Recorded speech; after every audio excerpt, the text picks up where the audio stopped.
The finance ministry has underlined inflationary and external sector risk building up macroeconomic imbalances in Pakistan's economy, while the political instability is increasing economic uncertainty, particularly depreciating the rupee. The ministry's outlook is pretty much in line with market sentiment and global institutions such as Moody's and S&P Global downgrading Pakistan from stable to negative. Today on MoneyCurve, we have economist Haroon Sharif and economist journalist Shahbaz Rana in a discussion on Pakistan's policy of borrowing to enable more borrowing and governments shying away from making the tough decisions. Very quickly, I think in 2 minutes, first we need to understand that what's happening in the world at the moment. So there is a global slowdown of economic growth, which we must understand that how does that translate into, Pakistan situation.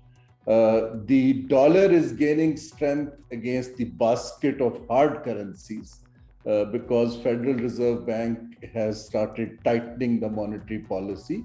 And just to give you an idea, a 1% increase, in interest rate there means a 10% decline in the stock market and housing prices. So we are seeing a slowdown and tightening because inflation is at the highest. I was just speaking to Shahbaz. I was in the UK 3-4 days back, and since 1985, they haven't seen an inflation touching 9%. So the global environment is that now dollar is gaining strength because they have started shrinking the supply of dollars. They have started consolidating their own economy. So when A is a supply demand factor, second is the monetary policy factor, and the third basically is the conflicts in the world like Ukraine and Russia, because there is a rush for supply of energy resources. I just wanted to set the context right where Pakistan stands today. Now, Pakistan's external account, which you are referring to, because the pressure on dollar comes from our imbalance between inflow of dollars and outflow of dollars. I will not go into details. So that is a widening current account Pakistan has. Traditionally, Pakistan used to get bailouts because of our geopolitical positioning. We never actually tried to change the structure of economy to address the deep fault lines which the country has. So to summarize, now that is hitting us back because our geopolitical positioning has weakened, and three factors will determine the rupee dollar parity now. Number one, once we get a clear date of disbursement from IMF. Number two, a clarity on the support we will be getting from so-called friendly countries. And number three is that if we could actually manage to sell off some assets. Now that's the economic response. I will hold on to the political economy response than the uncertainty, because frankly speaking, when the external environment is getting tougher, we should have been strengthening our internal positioning to respond.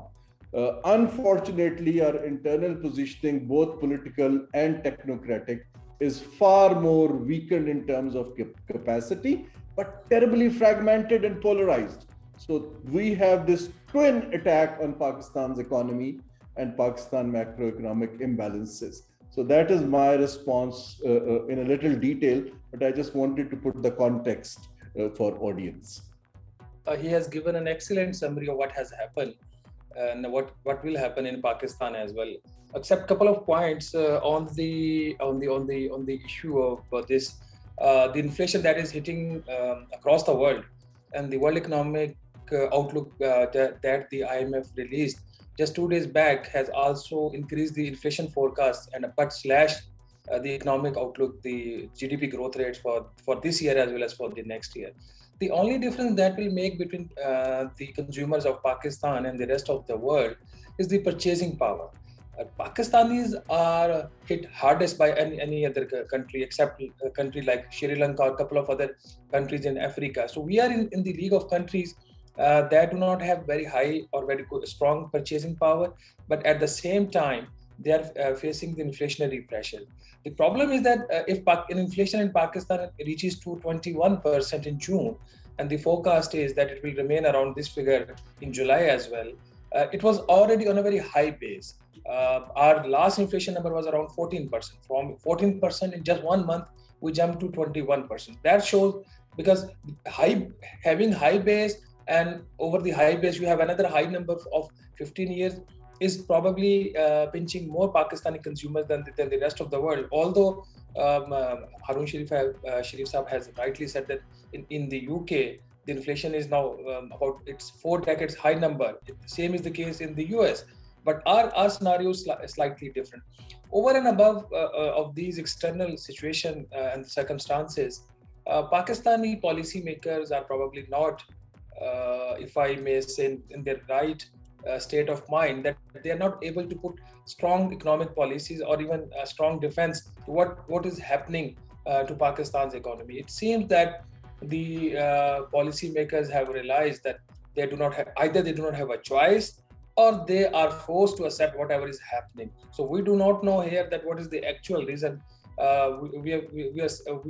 You see every day the rupee is going down by at least 3 to 4 rupees against the US dollar per day, and this kind of thing was unimaginable few months back, and there is no reaction. We don't see any kind of plan to stem these losses. You don't even see that the government is doing anything. If there is any element of additional pressure of Afghanistan's demand, or there is some kind of speculative activity involved, we do not know, and we also do not know that the government is doing anything, or the State Bank of Pakistan is doing anything about it. What Shahbaz has very rightly pointed out, that one is the economic pressure, but there is a huge communication gap between the state and the market. And that widened gap, it's unprecedented and extraordinary the way rupee is falling, because nobody is actually talking to take them into confidence that we are doing these 5 things. By this date, which I mentioned, our inflows will get better. That is how we are going to handle. And that's where politics continues to trump, economics in Pakistan, because perhaps government is looking at a very short-term horizon, an election coming up, and doesn't want to take more, decisions which has a political cost. Well, I've already told you that one of the reasons is that our purchasing power is not that good. That is the main factor. We fall in the category of low per capita income countries. Hardly $1,700 per person. That is average. That is average of a person who's a street vendor and Pakistan's number 1 richest person. So just that, we should keep that thing in mind. And secondly, the currency devaluation. Although there are international factors for that, yes, the dollar is strengthening against almost every currency of the world. Euro is now either less or equal to dollar. That has happened for the first time in 20 years. But still, in case of Pakistan, the depreciation is steeper, and we don't know where it will end. And because of that, since Pakistan's economic structure is such, we almost import everything from the rest of the world. There is a very good study by the World Bank that tells us that almost 55% or 53% of our total imports are of raw materials and intermediary goods. That means we cannot do anything. If we stop them, which we are stopping right now, our factories will slow down, or in some cases the gates will be closed of these factories. Around 25% or 1/4 of the rest of the total imports are of the fuel items. Then you have to import the agriculture products. You don't have wheat. You don't enough wheat to feed your people. You do not have enough cotton for your textile factories.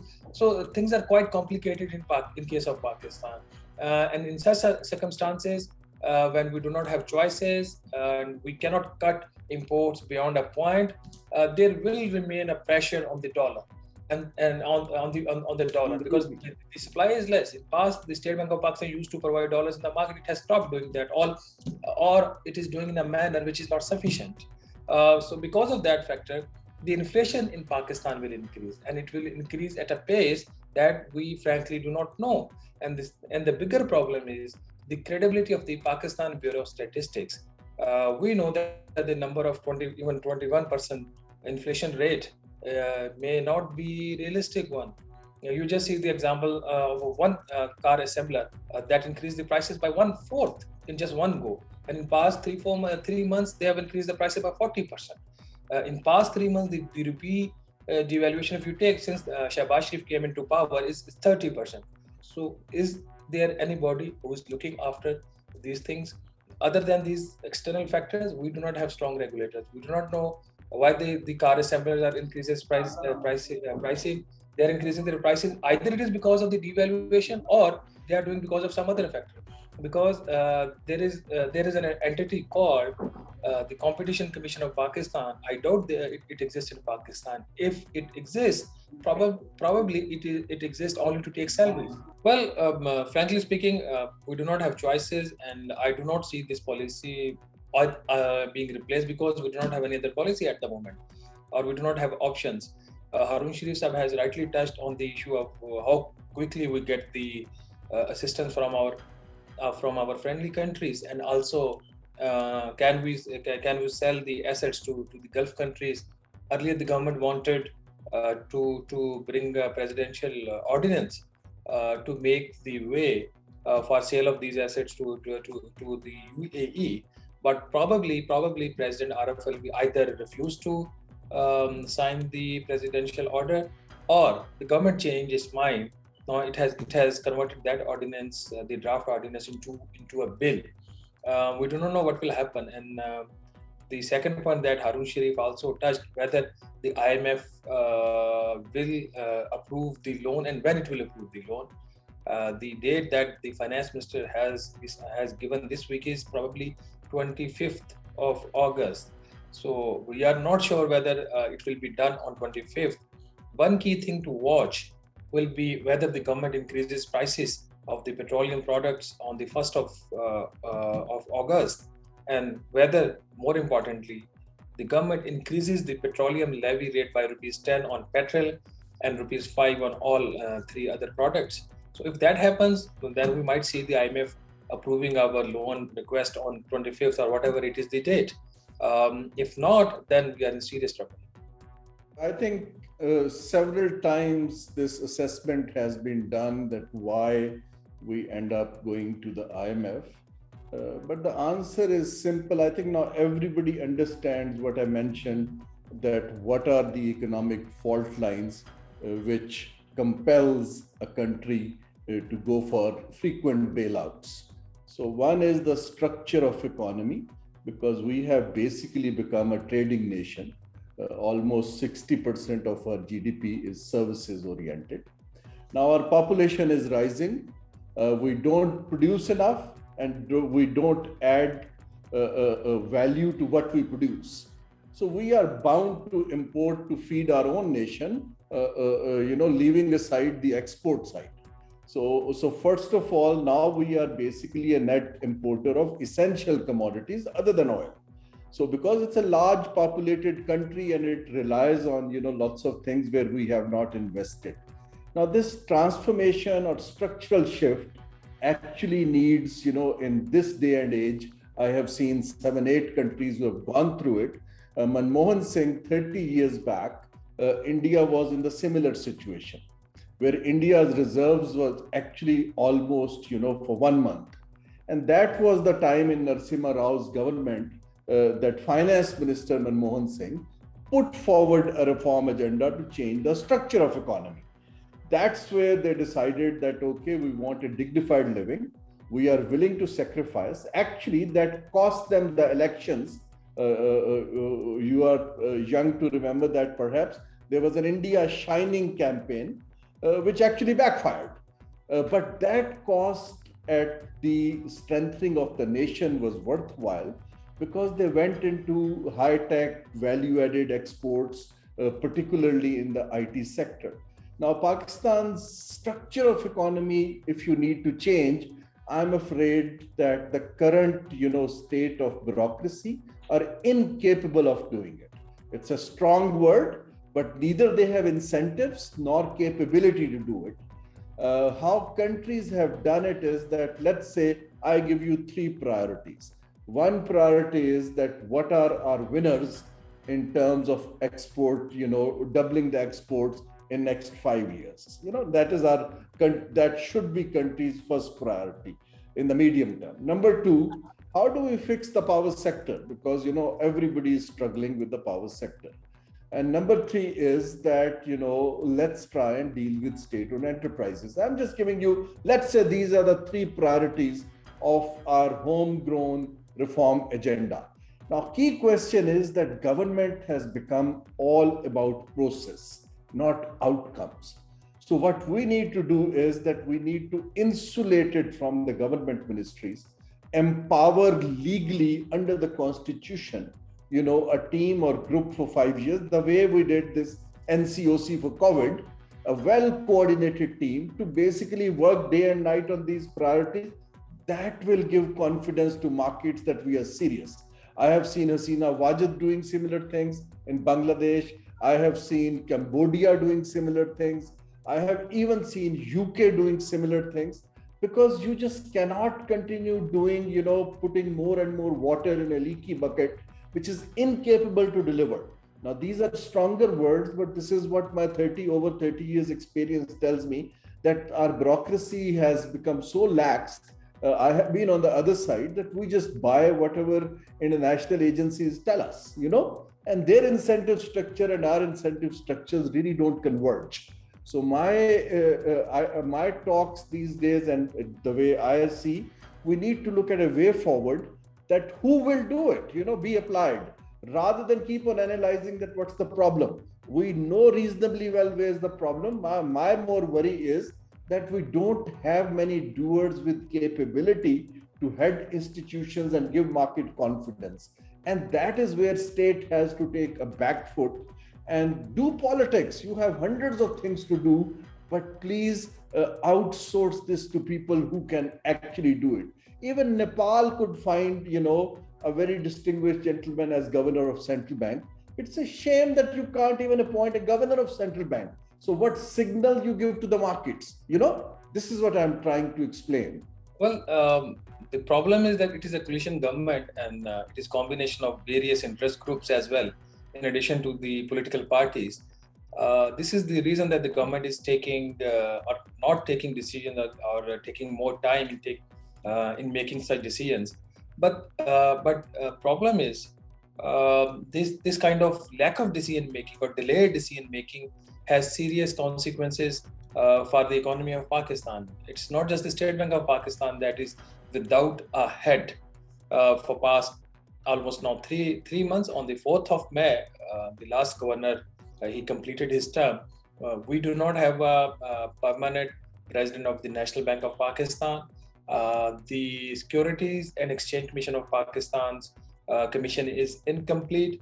The Competition Commission of Pakistan is incomplete. And these are the names of the just few institutions or the departments that directly deal with Pakistan's economy. We're just talking about inflation. We don't have the CCP at the moment, frankly speaking.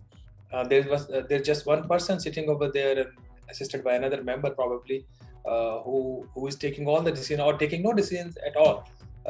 And when we talk to the government, they tell us that, look, this is the coalition government, and we have our own problems. The decision making is slow. Yes, we are cognizant of the fact, but the problem is deep rooted. Frankly speaking, it is not difficult to appoint a competent head of any of these institutions. It is just the matter of your priorities. Do you want to have people of your own choice who may be competent, may not be competent, or your first preference should be to have competent people in all the government departments? That is the key question. If you look at if you look at the status of various and the portfolios of various federal ministers, you would be surprised. You would start thinking that, can these people be given those sort of portfolios? Your answer may be no. And if you look at the long list of the special assistants to Prime Minister and the advisor to Prime Minister, you would be surprised what the government is doing. So the appointments are being made, but at a wrong place. The appointments are made as SA to Prime Minister or the advisor to Prime Minister, not the head of the government institution that are urgently required to take the right decision at this point in time.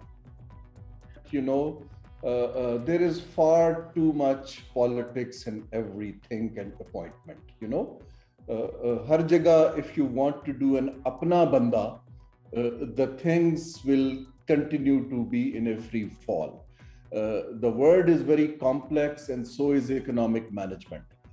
I just wanted to give example of, just 3 government so-called now ministries, which were never ministries. Even if we put independent heads, market will get a signal. For instance, Planning Commission was never a ministry.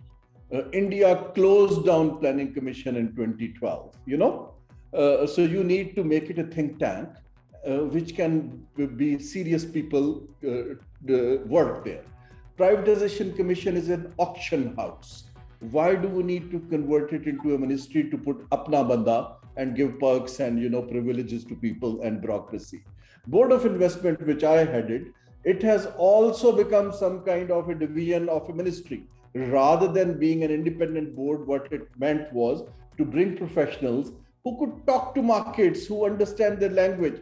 Now, establishment division puts people, with due respect, they can't even read a balance sheet. So my problem is that we need to take a step back from politicizing everything and making appointments through cronies. That's what I wanted to add. That will give a signal that Pakistan is serious,